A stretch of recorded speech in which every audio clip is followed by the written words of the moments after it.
What if I told you that behind the calm facade of an OTA session, the Atlanta Falcons may have revealed a spark of a new identity, an edge we haven't seen in a long time? Monday's practice at Flowery Branch wasn't just another routine practice. It was a statement, and for those paying attention, this could be the turning point for a team desperately trying to revamp its culture. Follow me as I tell you all about it. But first, make sure to hit that like button to support us in continuing to bring you the news. Let's start with the unexpected turning point. As the beat of the Beastie Boys' "Fight for Your Right" blared over the speakers, the Falcons weren't just running plays, they were running emotions. What started as a simple inbounds race erupted into a full-blown melee involving most of the 22 players on the field. The pressure, the yelling, the chaos, no one in that moment cared. These were just OTAs. This wasn't scripted. This wasn't for show. That was raw. And at the center of it all, defensive tackle David Onyemata caught nearest the offensive line as tensions boiled over. Left guard Matthew Bergeron, visibly fired up, had to be restrained and ultimately pulled back.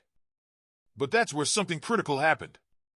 Head coach Raheem Morris didn't yell. He didn't punish. He gathered his team, stood in the middle of that huddle, and delivered a message. A serious one. A message so firm and impactful that it silenced the fiery roster. Bergeron, initially sidelined, rejoined the group and finished practice strong. This wasn't just about a fight. It was about leadership. And about the intensity with which this coaching staff is demanding accountability and focus. But that was just one layer. There was another intriguing subplot, the absence of quarterback Kirk Cousins. For the second straight OTA open to the media, Cousins wasn't on the field. And while Raheem Morris says Cousins has been in and out of the building during the offseason, it's impossible not to raise an eyebrow. The quarterback who signed a massive deal to lead this team, watching from the shadows? Meanwhile, rookie Michael Penix Jr. is taking first-team reps, throwing lasers with his signature left-handed velocity, and commanding drills like a seasoned pro. This isn't normal, folks. Something's happening. You don't draft a quarterback that high and keep him in the background unless the plan is shifting.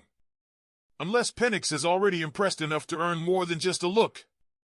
And make no mistake, his performance is doing just that. No interceptions. Poised throws. Strong command. The guy is showing he's more than just potential, he's ready to compete. And who was on the receiving end of some of these darts? Jesse Matthews made the play of the day, soaring over a defender for a contested grab down the left sideline that had even veteran teammates nodding in appreciation. Jamal Agnew added a sliding snag on a tight window throw from Easton Stick, while Tyler Allgeier drew attention with his route running and near miss on a wheel route broken up by Arnold Ebiketie. The offense showed sparks, but the defense? They're laying the foundation of something ferocious. Look at the defensive front, Harrison, Onyemata, or Haroro. Edge pressure from Leonard Floyd and Arnold Ebiketie. Linebackers Divine Deablo and Caden Ellis patrolling the middle with authority. In the secondary, A.J. Terrell and Mike Hughes locked down the corners, with D. Alford holding his own in the nickel and the safety duo of Jesse Bates III and Jordan Fuller asserting themselves early. You can already feel the fingerprints of new defensive coordinator Jimmy Lake all over this group. It's fast. It's aggressive. It's unrelenting. And that mentality is clearly permeating throughout the locker room.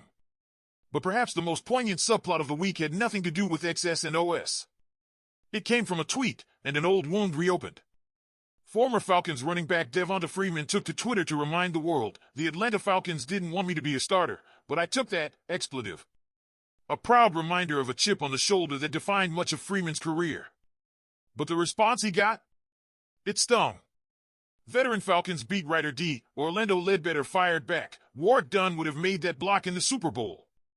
A direct shot at Freeman's infamous missed assignment in Super Bowl 51, the play where Dante Hightower stripped Matt Ryan, swinging momentum in New England's favor and haunting Atlanta forever. Ledbetter's comment wasn't just sharp, it was polarizing. Was it fair? Maybe. Was it necessary? That's up for debate. But it reignited the pain of a city and a fan base still searching for redemption.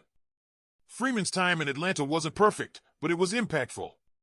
Rushing for 865 yards the season after that Super Bowl heartbreak, battling through criticism, and even earning a place in the team's Ring of Honor in 2017. But when he signed with the New Orleans Saints? For many fans, it was the final straw.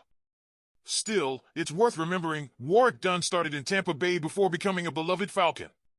Context matters.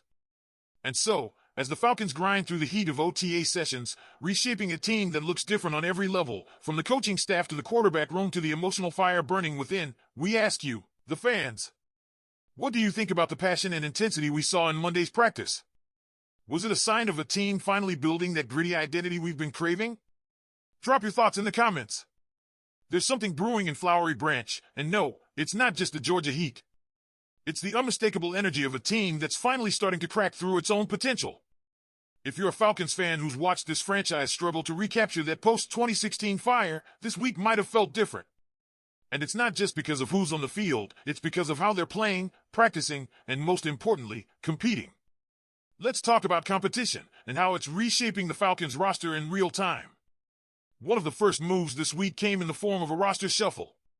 The Falcons signed defensive back Josh Thompson, cutting DB Benny Sapp in the process. For some, this may feel like a footnote.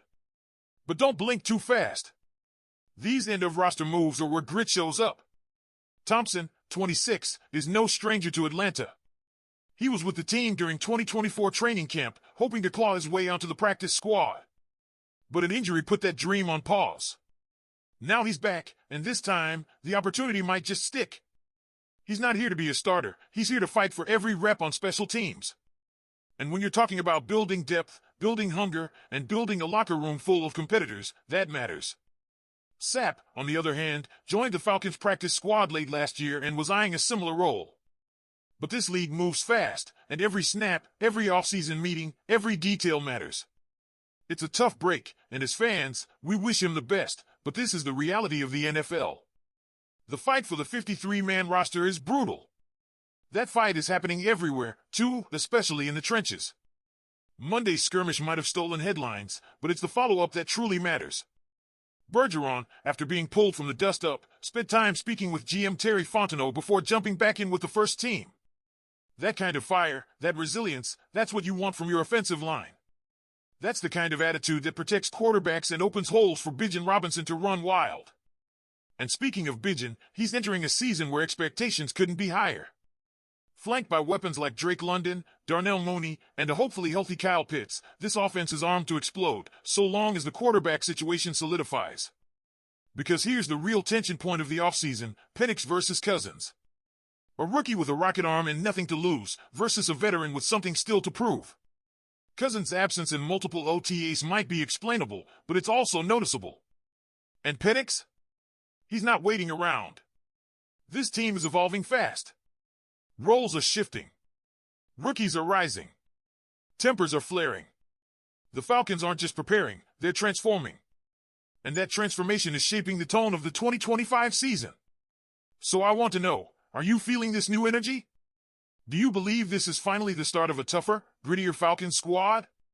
Let's get into it in the comments, and if you haven't already, hit that like button, subscribe to the channel, and turn on notifications so you don't miss any updates from Flowery Branch. Go Falcons!